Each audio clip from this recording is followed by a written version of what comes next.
Nina's usually pretty good at sleeping. She's got a good little system, or good whatever you call it. She system. What the fuck? I just woke up, so that's, if you hear anything stupid, that's why. But the she usually just goes to bed when she has to go to bed, and wakes up, you know, when she has to wake up. But for some reason, the past couple of days, she's been having trouble sleeping. And like, it's almost been 2 days and she hasn't slept. And it's starting to kind of get on her head. This happens to me quite a bit, but I just deal with it. It's unusual for her though. So I woke up and I said, all right, it's time to magic this bullshit. So what I did is I immediately had to cleanse the room out. Burned some incense, candles, took out all the trash. I woke up to the smell of like a burning human dead body, and I realized, oh, that's just the third world cooking that's going on around me in my building. It was dinner time. I'm an American white guy, so dinner for me, maybe somebody's cooking meatballs or a pot roast. Or here, you have the foods of the world. And there's a lot of fermented stuff, a lot of onions, a lot of cabbage, a lot of like dead smelling stuff. It smells terrible. So what I did is I had to get rid of all that first.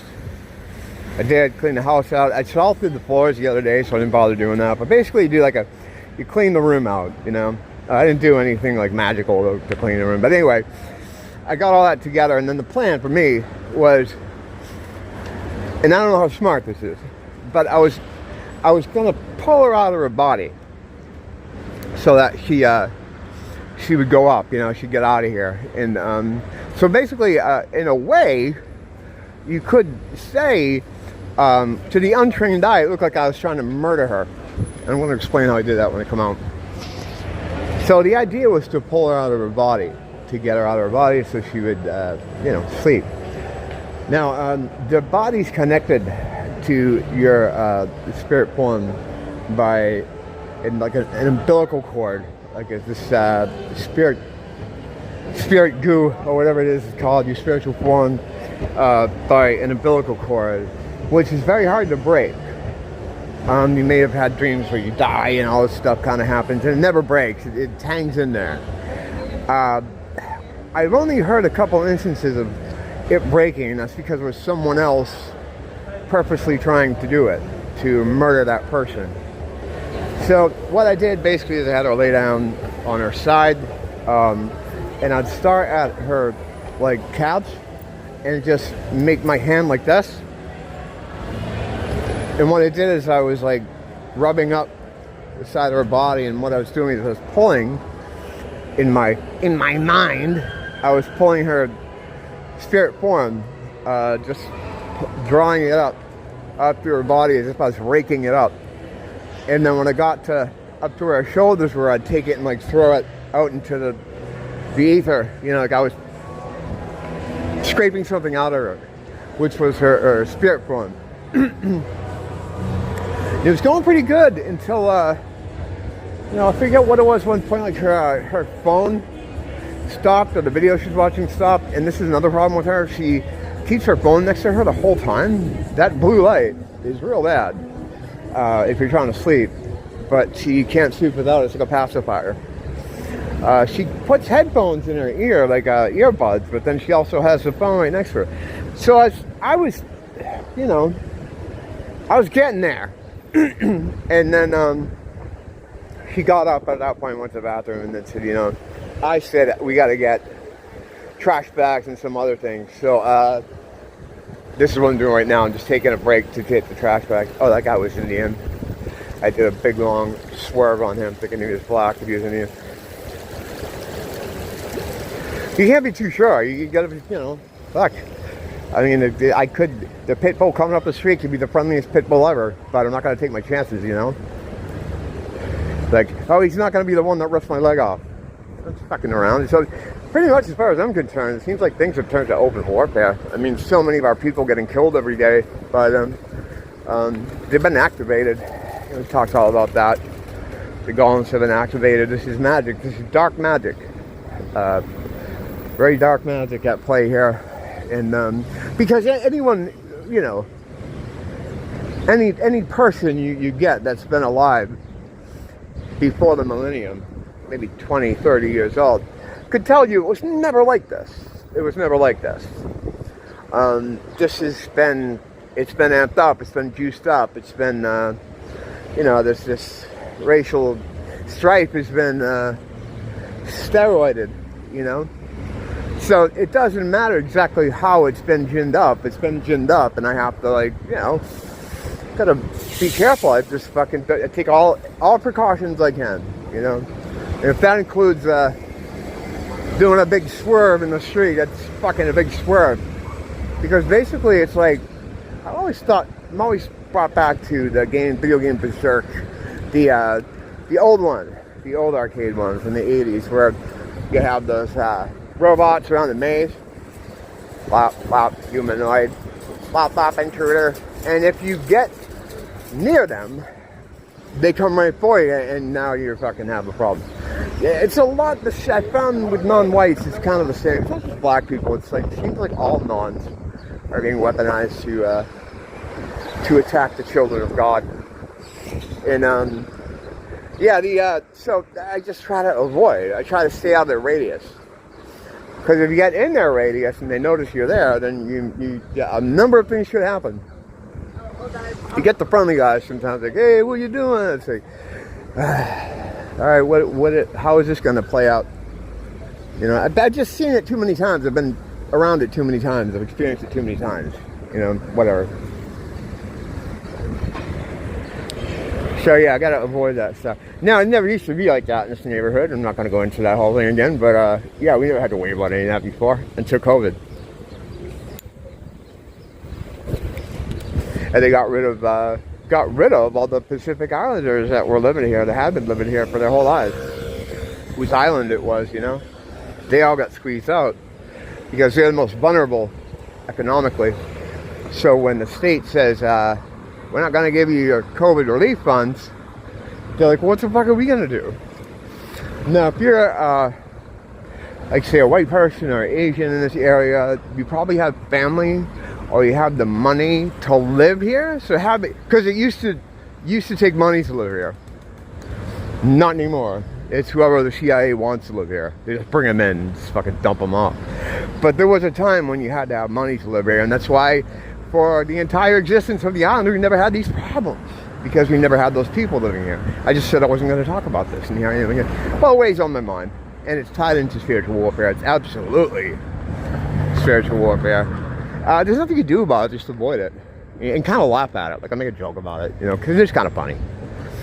It's an awful situation, but it's, you know, you got to find the humor in it. I do, with my big swerves, and although I did the other day, I did take an elevator with a bunch of non-whites, and it was my neighbors who are black. That's another new thing with my building. We never had anyone like that living there. Now we have like half the buildings like that. Because, you know, filling in all the places with people that were forced off the island to leave. You know, it wasn't just traditionally Pacific Islanders. It was other people, too, that didn't have... Oh, that's okay. Beautiful dog. It was other people that you know, weren't economically... You know, like my family, my in-laws have been here since the 60s, and they had a series of businesses on the island. They're pretty well set in. So we were able to ride it out. It sucked, but, you know, we did it. Many people couldn't do it, you know, because you had no money coming in. You weren't allowed to work anywhere. And at the time, all right, people that lived here were angry that the state wouldn't give them their money. And they really wouldn't. They kept coming up with excuses as to why. We were the only state in the union who weren't paying their civilian population the federal funds that they got from that had already been given to them. And that's a game that's played in Hawaii here all the time. Whenever federal funds come in for something, they like give an example like, oh, we got to put railings on the fucking whatever LOI. That will never happen, even though it should. There's no fucking railings on that thing. But they'll get a contract with the company. You know, it's $2 million, and then the federal government says, all right, here's the $2 million. Then they go to another company that makes like fucking wooden railings, and they bypass the metal ones and pocket the money. That's usually how it goes here. You see, Hawaii's run by a series of warlords, but that's a whole nother video. Yeah, so I mean, it sucks, you know, but I try not to let it annoy me too much. I just kind of, you know, stick and move, bob and weave, and avoid. I don't know how much worse it's gonna get, you know, but just like anything else, like any other area, when you saturate it with a certain element, it gets worse and worse to the point where people want to move out of there. Like I can see a lot of people that have money here moving maybe up to North Shore, up to some of those communities up there, which are completely white. Oh my God! I remember going up to doing like a tour of the island with me and his parents when I first came here, just to see where everything is, you know, the major points. We hit a lot of tourist fucking traps, like the Dole factory and stuff. But I remember going up to a community up there where I was afraid to get out of the car, looking like I do, you know, because everyone was white, high and tight, families, older people. It was like paradise. Clean. I would have been the concern. You know, if I got out of the crowd by looking the way I do, all these tattoos and fucking crazy hair. I probably didn't wear makeup that day, but you know, I'm my own thing, my own fucking whatever. But the thing is, yeah, there are communities like that, and I think the people that can afford to will go to those. It's just the same chase. It's the same chase that happens all over the United States. They have a system. Have a system like they'll make a place like unlivable, like dangerous, right? All the people with money move out. Then the bankers come in and they buy all the land and all those buildings for pennies on the dollar. Okay? Then they gentrify it slowly over time. Move white people back in, and it starts to get expensive and starts to become nice, and then they'll open like low-income housing in some other part, and they'll move all those people over there, and then you have like this nice community, right? Well, it works in a cycle. Then eventually it'll open up another low-income housing thing, and all I have to do is open one, and it slowly starts to fucking goes from, oh, don't go down that street, to, oh, don't go down that block, to, oh, you can't go in that part of town. And then people start again fleeing, you know, to the nicer parts. And the bankers come in again, and they buy it all up for pennies on the dollar. They gut it all, and then build all nice stuff and make a nice community again. This just goes all over and over and over and over. This is how it is. I don't know. I mean, if you could do that here.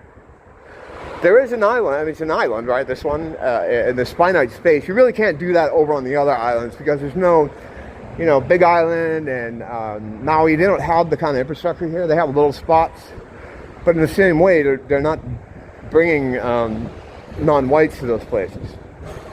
They're doing it here because the infrastructure's here. They need infrastructure. They need a city-like infrastructure to pull this shit off. But I don't see what their end game is here.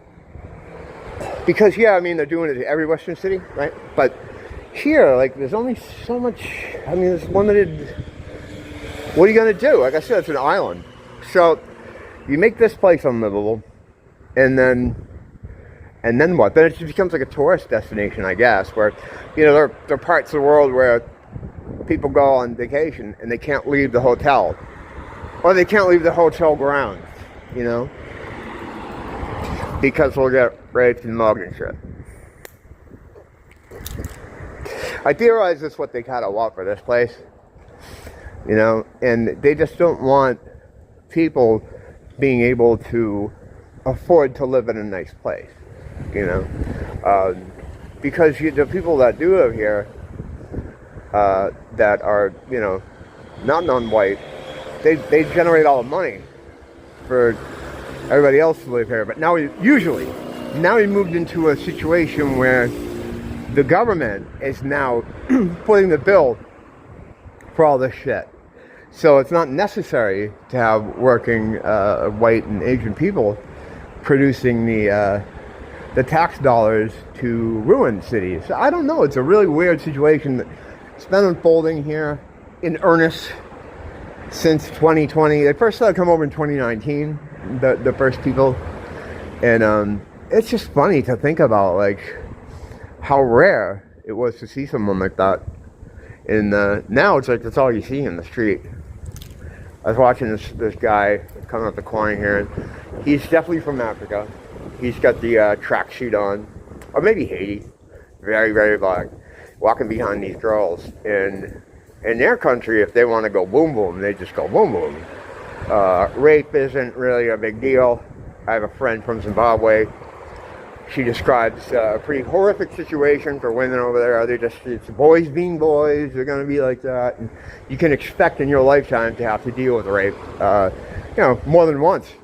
Now, the government puts up, half-heartedly, they try to stop it by putting up these billboards everywhere about how raping isn't manly. But these are people that think cracking a bald guy's head open will yield gold. So how do you explain to them you shouldn't be raping? And it was this guy I saw up here was reminding me of that viral video from that woman in France, where French people used to live.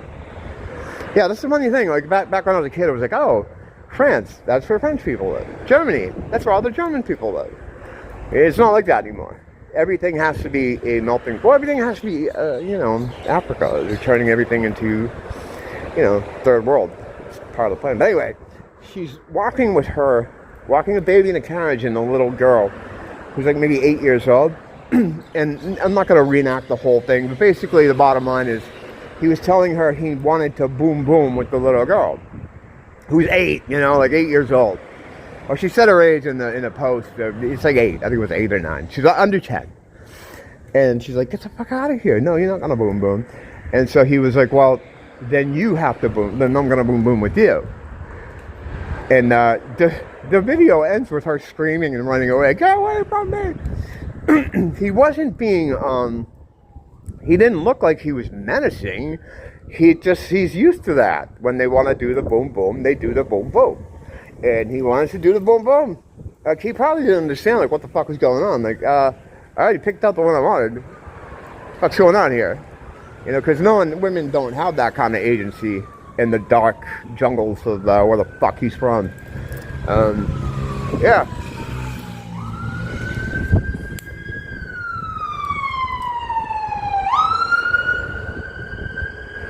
It's another uplifting entry for me today on the channel.